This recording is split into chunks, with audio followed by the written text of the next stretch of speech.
ჯადოქრობები ამ სამყაროში ხდება. ორ დღეში რაღაცა მთელი ჩემი ეს შინაგანი სამყარო და ცხოვრება და ყველაფერი ესე თავის ადგილზე ჯერ ამოტრიალდა და მე ესე ნელ-ნელა მიყოლებით ჩაწიკწიკდა და ხო და ისე ახსენე რომ ორ დღეში ყველაფერი ამოტრიალდა და ჩაწიკწიკდა, მინდა რომ აი ეს თემა გავშალოთ. ადამიანები მივედით 2 პრობლემით და წამოვედით 15 პრობლემა დამუშავებულები.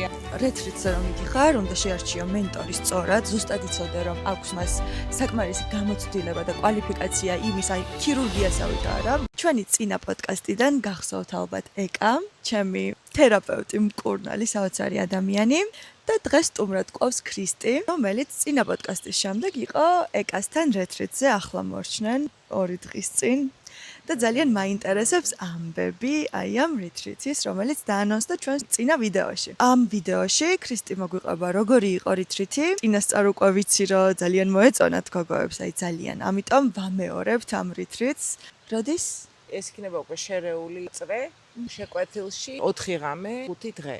ეს მიეძღვნება წყალთან, წყლის ელემენტთან მუშაობას. არ იქნება ეს მხოლოდ ქალებისთვის განკუთვნილი, მამაკაცებიც რა თქმა უნდა დაიშვებიან და ვიმუშავებთ, დავარქვი ვაცუ რეტრიტი, ანუ ვაცუ წყალში მუშაობის ერთ-ერთი ძალიან ლამაზი ფორმა არის. შეაცვუ წყალში ესე ვეძახით. ძირითადად ვიმუშავებთ, გვექნება სწავლება, განკურნება, დასვენება. სხვანაირი მუშაობა იქნება, მაგრამ რა თქმა უნდა, მუშაობა რასაც მოიტანს, იქ ადგილზევე განისაზღვრება მერე მუშაობის ასე ვთქვათ პროტოკოლი. იქნება რა თქმა უნდა სისტემური განლაგებები, იქნება გაცნობიერების პროცესები, მაგრამ ამასთან ერთად მონაწილეები მიიღებენ გარკვეულ ცოდნას, ბაზისურ ცოდნას ვაცუს შესახებ, რაც შეუძლიათ მერე შემდგომ გამოიყენონ თავიანთ ახლობლებთან მუშაობისას თავიანთ თავზე და წყლის ელემენტს ცოტა სხვანაირად დაინახავენ. თუმცა რა თქმა უნდა ხმელეთზე დავრჩებით და იქნება ბევრი პრაქტიკა, რომელიც განხორციელდება მიწის ელემენტთან დაკავშირებით. ასე რომ განსხვავება ის არის, რომ ეს არ არის მხოლოდ ქალებისთვის განკუთვნილი, თუ მხოლოდ ქალბატონები იქნებიან, მაშინ მიიღებს ქალთა წრის სახეს. თუ ორივე სქესი მობრძანდება, მაშინ იქნება აი ესეთი ფორმით სწავლება, განკურნება, დასვენება. აინტერესებს, ცოტა რომ გავაცნოთ ჩვენს მაყურებელს, ვისაც დაინტერესებს აქ წამოსვლა, რომ ვისაუბროთ ამ ვიდეოში ცოტა წყლის სტიქიის შესახებ, რაში დაგვეხმარება აი ამ სტიქიასთან მუშაობა, პრაქტიკაში, ცხოვრებაში, როგორ შეგვიძლია რომ გამოვიყენოთ შემდეგ. მაგრამ სანამ ამაზე ვისაუბრებთ, მოდი ქრისტის ვკითხოთ, როგორი იყო რეტრიტი.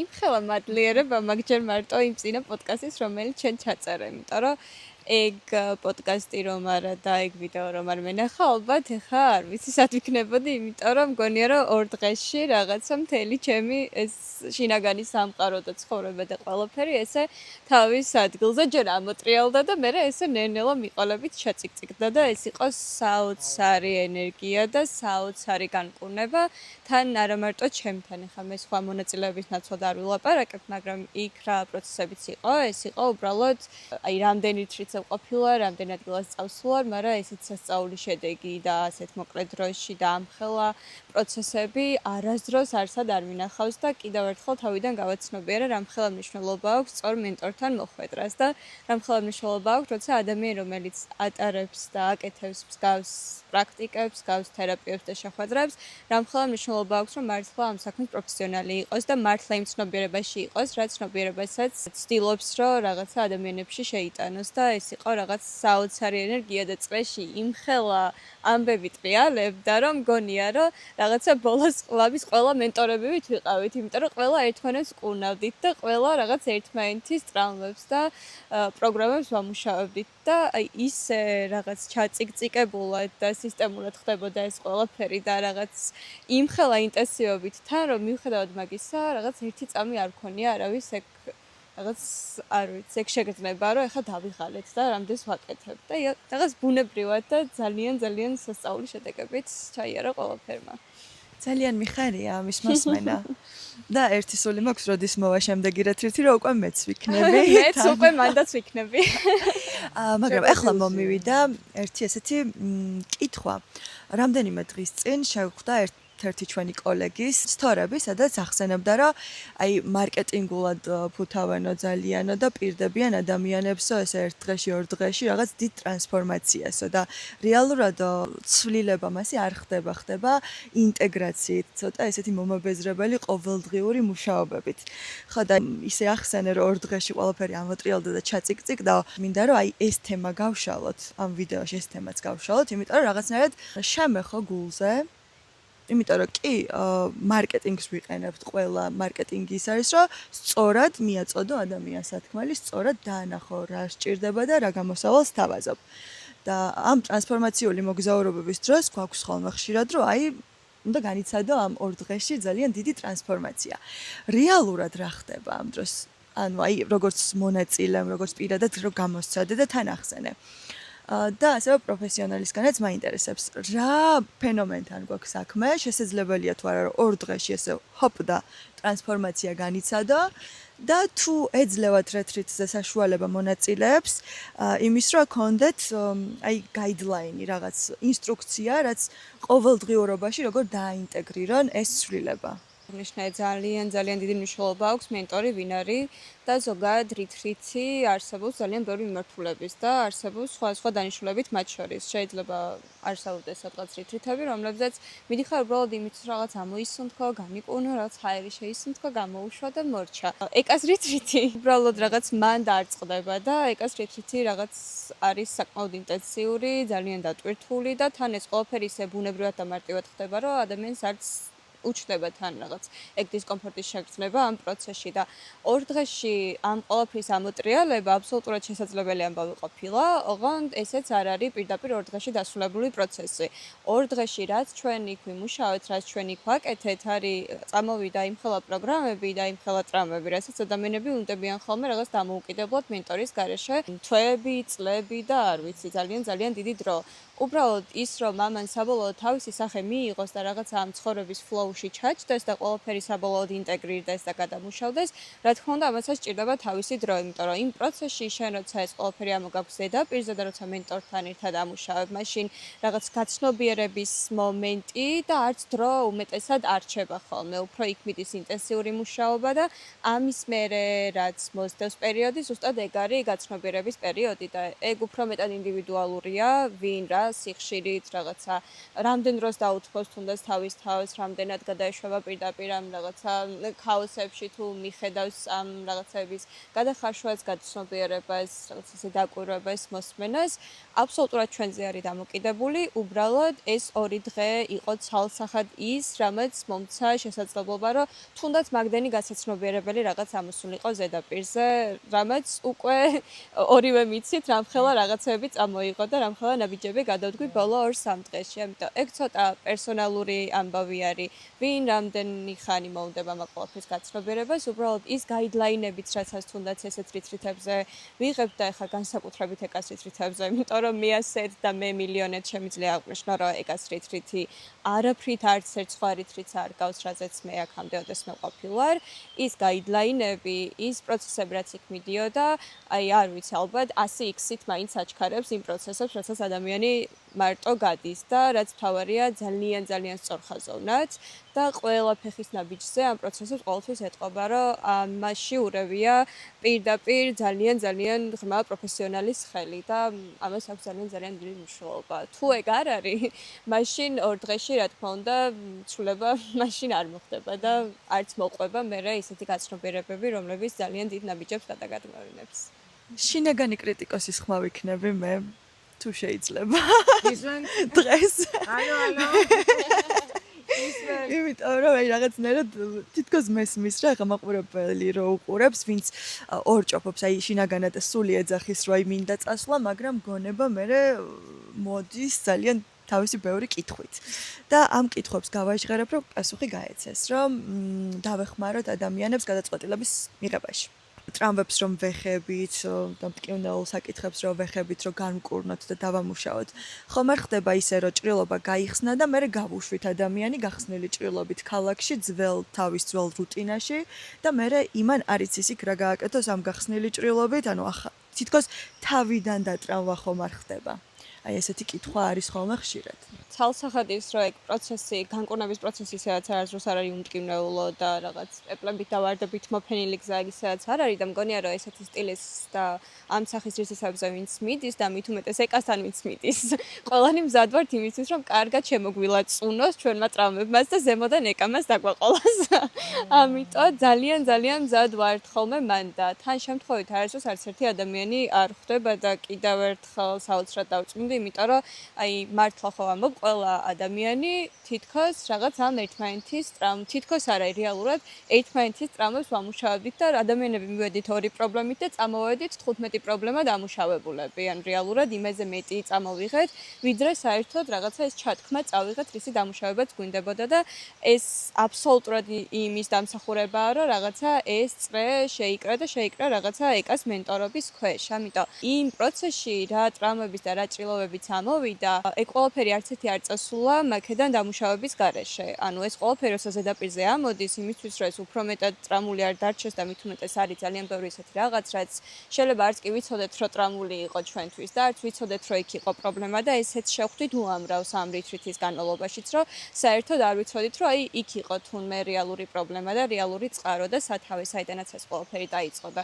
მაგ ყველაფრის ზემოთ ამოტანა და რაღაც ცნობიერ დონეზე წამოსვლა არის ძალიან მტკივნეული და ძალიან რთული პროცესი და მენტორთან და რიტრიტზე იმიტომ მოვდივარ ზუსტად რომ ეგ ზემოთ ამოსული პროცესები მერე მენტორის გაიდლაინით და მენტორის რაღაც ზედამხედველობის ქვეშ იქვეც დამუშავდეს და გადაიხარშოს ისე როგორც უნდა იყოს იმდენად რომ მე ეს არ გახდეს უფრო მეტად ტრამული და პირიქით გადავაპროგრამოთ, შევცვალოთ შეხედულობა, შევცვალოთ დამოკიდებულება, შევცვალოთ რაღაცა ჩვენი ტკივილის მიმართულება ამ თუ იმ პროგრამაზე და ტრამვაზე და მე თან ეკასთან ძალიან მაგარი არის ის რომ ამის მერეც ახლა ყველამდენი დღე გავიდა და ისევ აქ ვარ, ისევ აქ ვსივარ და ისევ მაგ თემაზე ვლაპარაკობთ, იმიტომ რომ ეკას აქვს რაღაც საოცარი ღიაობა და ეკასთვის არ არის რიტრიტი ის 3 და 4 დღე, რაც იქ ტარდება და ეკასთვის ყოველთვის ვჩებით ხოლმე რაღაცა ეს პაციენტები უხეშად რა დავარქვათ. არც მე არ მიყვარს. აი ეს ადამიანები რაღაც ყოველთვის ვჩებით მისი მენტორობის ქვეშ, ამიტომ აქედან რომ მივდივართ, მაშინაც ზუსტად ვიცით რომ თუ კი რამე დაგჭირდება, მანდაც ყოველთვის მისი მფარველობის ქვეშ. კი, ყოველთვის. და იმ პროცესში იმდენი ვამუშავეთ, რომ რაღაცა ეგ ჭრილობები არ დაგვრჩა იმ შეგრძნებით, რომ რაღაცა ამოვიტანეთ, გავხსენით და ღია არის და გვტკივა. რა თქმა უნდა, ეს მერე გაცნობიერების პროცესი თავისთავად კიდევ უფრო მეტად ტკივნეულიც შეიძლება იყოს, ვიდრე ამის ზედაპირზე ამოტანა. უბრალოდ მაგის საკმარისი გაიდლაინებიც გვეძლევა რიტრიტის განმავლობაში, როგორ უნდა გავუმკლავდეთ და როგორ უნდა მივყვეთ მაგ პროცესებს ისე, რომ რაღაცა ამდენად ტკივნეული აღარ იყოს, როგორც მიჩვეულები ვართ ხოლმე, რომ გავდივართ მაგ პროცესებს. ესე იგი, რეტრიტზე რომ მიდიხარ, უნდა შეარჩიო მენტორი სწორად, ზუსტად იცოდე რომ აქვს მას საკმარისი გამოცდილება და კვალიფიკაცია იმის, აი ქირურგიასავით არა, მიდიხარ კვალიფიციურ გამოცდილ ქირურგთან, რომელმაც ზუსტად იცის სად რა უნდა გაჭრას, როგორ უნდა მოაშოროს ის ანთება, ის რაღაც რაც გვნებს სხეულიდან, როგორ გაკეროს იქვე და თან მოგცეს რეაბილიტაციის სწორი გეგმა, რომ სახლში როგორ უნდა დადგა ფეხზე. დღესდღეობით ქრისტინემ ძალიან კარგად ახსენა, გააჩნია რა არის შენი მიზანი, ხო? მიზანი, პრობლემა და რწმუნებულება. ეს ჩემი მუშაობა, პირადად სხვებზე ვერ ვილაპარაკებ, მეც სანამ ამ დონემდე მივიდოდი, რომ მე თვითონ დავიწყებდი უკვე სწავლება, სხვების გზამკვლევარი გახვდებოდი, რა თქმა უნდა, ჩემი გზა გავიარე და ბევრმა რამემ მთელი სამყაროს აღწერილობა შემიცვალა. ახალი უნარ თვისებები ყალიბდება. ჩემი რიტრიტი ყოველთვის იმაზე მსახურობა, რომ ეს ბლოკირებული ტრამვის შემდგომ, მოხსნის შემდგომ ენერგია იწყებს უბრალოდ მოძრაობას. ეს ენერგია გამოთავისუფლება ხმარდება ზუსტად ამ ახალი უნარჩვევების გამომუშავებას, ამის შემოტანას ცხოვრებაში, ყოველდღიურობაში, ტრანსფორმაცია რა არის აბა, გარდაქმნა რა არის, ხო? ყოველ წუთში შეგვიძლია იყოს ეს პროცესი, თუ უფრო ყურადღებიანები ვხდებით. და ყურადღებისთვის კიდე გვჭირდება, რომ ვიყოთ მიწის ელემენტთან კარგად შეერთებული და გონება იყოს დაწნარებული. რატო არის რიტრიტი საჭირო? საჭიროა, იმიტომ რომ ყოველდღიურობის ცვეთის რეჟიმი ძალიან მძიმეა, ყველასთვის მძიმეა და იქიდან რომ უკვე შენ თავს მისცემ უფლებას გამოხვიდე, 2 დღეა, 1 დღეა, 3 დღე არ აქვს ამას მნიშვნელობა. ეს უკვე რანაირ ტიპის რიტრიტიც არ იყოს, ერთი გადადგმული ნაბიჯია. ამ ნაბიჯს მეორე ნაბიჯი მოყვება. მე ხა შემთხვევით არ მჯერა და ყოველთვის ვიცი, როცა მზაობა არის ჩემში, ვაცხადებ, მაშინ რითრითებს. ამიტომ წინასწარ მიჭირს ხოლმე თარიღების მიცემა, რომ მე უნდა ვიყო მზაობაში თვითონ. ექსპანსიის პერიოდი უნდა მქონდეს, რომ იმ სხვა ასულებს, რომლებიც მოდიან ჩემთან, ტრანსფორმაციის პროცესში უბრალოდ გვერდში ყოფნით უთანაგზნო და უნკურნალო. დანარჩენი მე თვითონ კეთდება. ამიტომ შემთხვევითობა არ არსებობს 1 მოვა თუ 10 მოვა და 15, ამას ჩემთვის მნიშვნელობა არ აქვს. ის მომძებნის, ის მიპოვის, ვინცთვისაც მე შეიძლება გავხდე მეგზური და ვინც მზაობაშია, რომ აი დაამთავრა, აღარ ვატყულებს საკუთარ თავს. შემიძლია გავშიშვლდე, არ შემეშინდეს სიშიშვლის. ისე იგი ამ გაშიშვლებაში ემოციურ დონეზე, ფიზიკური სიშიშვლე ხო არ იგულისხმება, ემოციურ დონე მე არ მეშინია ჩემი ტკივილების გამოჩენა, გამომზეურება. აი ეს უკვე ჩემი საქმეა, თუ როგორ იგრძნობს თითო მონაწილე თავს, იქნება დაცულ კომფორტულ ზონაში და ეს ზუსტად შემდგომ რითრითების შემდგომ ურთიერთობებში გამოჩნდება ის, რომ საერთო ჯგუფში იწერება, მოდი გავაგზავნოთ, ერთად შევხვდეთ კიდევ, აბა ეს შემდეგი რა გავაკეთოთ, აი ეს როგორც ერთი ოჯახი ისე იკვრება ესრე და იქ ზუსტად ყველა ამდენი მუშაობის შემდეგ ეს ზრუნვა, ეს სილაღე, ეს ცრემლები რაც მოდის, ყველაფერი გაზიარებულია და ეს სიყვარულის მომენტი ყალიბდება, რომ მე სადღაც არავინ არ განმიკითხავს, მე აქ ეს არის ის, ვისთანაც მე შემიძლია რაღაცა თქვა, ან ისეთი რამე გავიხსენო, რაც თურმე ძალიან დიდი ხანია დამვიწყნია. შეიძლება რომ შენს თავზე რა თქმა უნდა იმუშაო შენ თვითონ და ინტეგრაცია მოახდინო, მაგრამ აი ესეთი გასვლითი მუშაობა, ესეთი ინტენსიური მუშაობა არის ძალიან მნიშვნელოვანი, თუნდაც იმიტომ რომ წqdები შენს ყოველდღიურობას.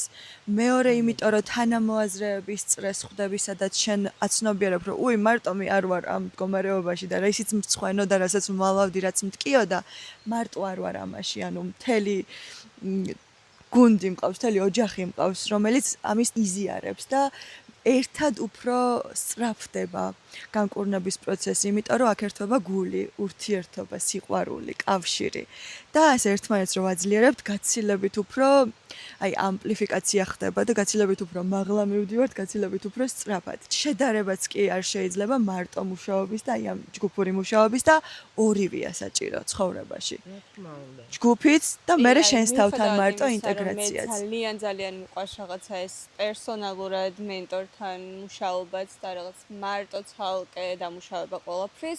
მიუხედავად ამისა, ის რასაც იძლევა ჯგუფური თერაპიები და ჯგუფური პრაქტიკები და ეგ ენერგეტიკა რაც მაშინ წრეში იკვრება, ანუ ეგ ვერასდროს ვერ მოგცემს განუმეორებელია უბრალოდ. გაძლევს ინდივიდუალური პრაქტიკები. ვიცი რა არის, აი მე დავარქვი ამას სამკურნალო წრე. ესეც არის სამკურნალო წრე, იმიტომ რომ არის ქალთა სამკურნალო, ბევრი წრეები. წრე ეს არის ცოცხალი ადამიანებისგან შექმნილი სისტემა. ცოცხალია ეს წრე და სულ იცვლის. მუდმივად იცვლის, ყოველ წუთში იცვლის კონფიგურაციას. აი ქრისტინე იყო ამ წრის 2 დღე თვითონ მონაწილე და მერწმუნება, ხო, რომ აი შეგრძნება გიჩნდება, რომ ეს რაღაცა მოძრაობს, მუდმივად ფეთქავს. ჩემი როგორც მენტორის მოვალეობა, როდესაც ამას ხედავ, შეინარჩუნე სტაბილურობა, დაცულობა. აი ამ სტაბილურობა, დაცულობაში ეს უკვე ყველაფერი თვითონ ხდება, რომ სხვის სარკე ხდება. და როგორ შეიძლება ესე ვაიმე ეს უსრულიად უცნობი ადამიანები გაქვირვებულები როგორ აი ეს როგორ მოხდა რომ ჩემი ისტორია იმ რო ავირჩიე ის რა როგორ ხდება ჯადოქრობები ამ სამყაროში არ არის შორს წასვლა საჭირო თვითონ ცხოვრება ჯადოქრობაა უკვე ამისთვის თუ შენ უკვე პროფესიონალურ მზაობას აცხადებ, მაშინ იქ სხვა ძალებზე ალაპარაკი. მე ხო არ მუშაობ მარტო იმ ძალებში, მე ლოცულობ, მედიტაციას ვაკეთებ, ვიხმობ დამხმარ ძალას და მუდმივად სულ ეს პროცესი მიმდინარეობს. ამიტომ არის ძალიან შრომატევადი, ხშირად მიჩნდება ხოლმე სურვილი შემდგომ, რომ ცოტა ხანი განტვირთვა მქონდეს და ვისვენო, არავინ არ ვნახო და არ ვაცდით აქ შემოვუვარდით. მე ძალიან გამიხარდა ესეთი ლამაზი ჯგუფი იყო და საქართველოში პირველად ჩავატარე ის, რასაც ამდენი ხანია უცხოეთში ვაკეთებ და ვემსახურები და ამან უფრო უკვე სერიოზულად გამიჩინა სურვილი, რომ აქაც ვიყო, იქაც ვიყო. ემიგრაციაში როცა დიდხანს ხარ ადამიანი, იქ პროცესებს გადიხარ, შენ თვითონ შენი ტკივილები, შენ თემები უნდა დაამუშავო, ბევრი ესე არ არის უცხესი. მე რაღაცა მომენტია ის, რომ ხიძეთ გახარ, იქითაც არა ხარ, აქითაც არა ხარ და ბოლოს უკვე იმ ფაზაში როცა შედიხარ, რომ იქიდან გაბაკუნდები და აქაცა გამობაკუნდები ისე, რომ დიდი სიყვარულით და სილაღით გააკეთებ და ჩემს ცხოვრებაში უკვე ამას აქში ვარ მე მაგ ფაზაში რომ ვიბაკუნო აქეთ-იქით ასე რომ ერთი მეორეს ხელს არ უშლის. აქაც ვიმუშავებ, იქაც გავაგრძელებ და რაც საერთოდ მიყვარს, იმას ვემსახურები. დანარჩენი ჩვენ წამოვთ ყველა რიცხვიც. რატომად დიდი სიამოვნებით. რას ლაპარაკობ? თქვენთან ერთად მუშაობს რა ჯობია. და მე ძალიან მიხარია, რომ მე მხვდა წილად ეს ბედნიერება, რომ გამეცნო ეკა ქართული საზოგადოებისთვის. იმიტომ რომ ძალიან ბევრი მადლობაც მომდის შენი გაცნობისთვის. კარგი, ახლა რა მაინტერესებს? წყლის თერაპია ახსენე შეკვეთილის რეტრიტი, ერთი სული მაქვს როდის მოვა. რას ნიშნავს ეს წყლის თერაპია და აი ვისთვის არის უფრო მეტად? აი კონკრეტულად ვის შეიძლება გამოადგეს ყველაზე მეტად, რომ მოვა რეტრიტზე რა ტრანსფორმაციას განიცდის და როგორ გამოადგება ეს ცხოვრებაში. ვიცი რომ ახლა ძალიან კონკრეტულად ძალიან რთულია რომ ეს განსაზღვრა, იმიტომ რომ რეტრიტზე ისეთი საოცარი მაგიური წრე იკვრება და ისეთი რაღაცები ხდება, რასაც წინასწარ ვერც გათვლი ვერც დაწერ ვერც დაგეგმავ. ყველაფერი შესაძლებელია და ეს ვიცით ყველა, მაგრამ მაინც აი წინასწარ ეს განზრახვა მონახაზი რო გქონდეს, ვის ვუხმობთ, ვინ არის ჩვენი იდეალური მომავალი ოჯახის წევრი, რომელიც აი ამ სამკურნალო წრეში უნდა იყოს. ეხლა მე სადაც ცხოვრობ, კუნძულზე ცხოვრობ და ნუ წყალი ჩემთვის ჩვეულებრივ სამუშაო ელემენტია და ამ ვაცუს ტექნიკებს რიტრიტებზე მუდმივად ვიყენებ. თუმცა ეხლა აქაც ლაგოდეხში ქრისტინე იტყვის, ხო, ჩვეულებრივ მდინარე, აი ესეთი კაი, ნაკადით მომდინარე, მდინარეშიც ვიმუშავეთ. ხო, როდესაც უკვე დამდგარ წყალში ვმუშაობთ, ხო, იქ უკვე უფრო მეტი მოდუნებ წინააღმდეგობის ზალა იკლებს, იმიტომ რომ არ გიწევს მუდმივად ნაკადთან ბრძოლა, შეწინააღმდეგება. მეორე წყლის ელემენტი, ხუთი ელემენტიდან ერთ-ერთი ელემენტია ჩინურ მედიცინაში. მასთან დაკავშირებული ორგანოები, თირკმელი, შარდის ბუშტი, ენერგიები, ბლოკები და შიშები, მემკვიდრეობით იქნება თუ შეძენილი შიშები, ეს ბევრი ძალიან კარგად მუშავდება ხოლმე ამ ტექნიკით, იმიტომ რომ წყალი ხო ის გარემოა, სადაც ჩვენ 9 თვე ვიჯექით მუცელში მყუდროთ. მერე გადმოვედით პირველი მეორე ჰაერ შევეხეთ, მერე მიწა. აი როდესაც წყალთან მუშაობთ, ხშირად ესეთი ზნობებიც რაც მომისმენია, უჩნდებათ, როდესაც წყალში მიჭირავს პიროვნება და მას ვაკეთებინებ რაღაცა მოძრაობებს, რომ ეს შეგრძნება მქონდა გამახსენდა დედის მუცლად ყოფნისას როგორი ბედნიერება იყო, თუმცა იქ პარალელურად მუშავდება კიდე დედის ემოციებიც. იმიტომ რომ ხშირად ბევრი გადმოცემული პრობლემა თქვათ მშობელი არ იყო თავის ჯანმრთელ მდგომარეობაში ემოციურად ან რაღაცა პრობლემას ნუ ესენი ხშირად მემკვიდრეობით ვიღებთ უკვე მუცელში და გონია რომ ეს არის ჩვენი. აი ამების დამუშავებაც ხდება, მემკვიდრეობაც ხდება, მეორეც ფიზიკურად სრული რელაქსაცია ხდება, იმიტომ რომ წყლის გარემო ტივტივი შეგვიძლია. აი ამ ყველაფერთან ხო, რა თქმა უნდა და პარალელურად ახლა მეორეც აუზი გვაქვს იქ ჩვენი საკუთარი აუზი, სადაც ვიმუშავებთ და პარალელურად გამოხვალ თუ არა სახლიდან ზღვაში შევდივართ. ანუ ეს ორი ენერგია, ისე კი დამდგარი მეორე ზღვის ენერგია, ის ზღვაში რამდენი არსება ცხოვრობს, ხო? ამებთან მუშაობა დღე, საღამო, შეიძლება ღამეც ვიმუშაოთ გვიან, არ გვექნება დრო, გვექნება როგორც ამ რიტრიტში არის დასვენების დრო, რაღაცა განსაკუთრებული, მაგრამ ვუყურებ მე როგორ მუშაობს ჯგუფი. მე შემიძლია გადამულად ვიმუშაო 48 საათი. 48 საათის მერე ცოტა დასვენება მჭირდება, მაგრამ ხა იქ 4 დღის განმავლობაში ზუსტად პრინციპიც ეს იყო, რომ დასვენებისთვისაც გქონდეს დრო. დანარჩენი უკვე თვითონ ჯგუფი მომიტანს სამუშაო თემებს მეტად, თუ შერეული იქნება როგორც თქვი სხვანაირად წავა მუშაობა, იქ პირადი რეკომენდაციების გაიცემა, სავარჯიშოები იქნება ბევრი, გაცნობიერების პროცესებიც რა თქმა უნდა იქნება ამ შემთხვევაში და დანარჩენი ნახოთ.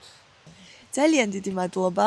ერთი სული მაქვს, როდის წავალთ. ზეგი 3, 4, 5, 6 ივლისი. დეტალებს მოკლედ დავწერთ აი ამ ვიდეოს ქვევით და ერთი გაფრთხილება 27-მდე არის ჩაწერა. ჩაწერას დავამთავრებ 27-ში.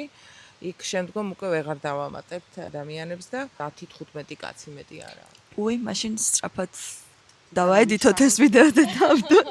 და შევხვდებით ზღვისპირეთში, საოცარ ენერგიებში.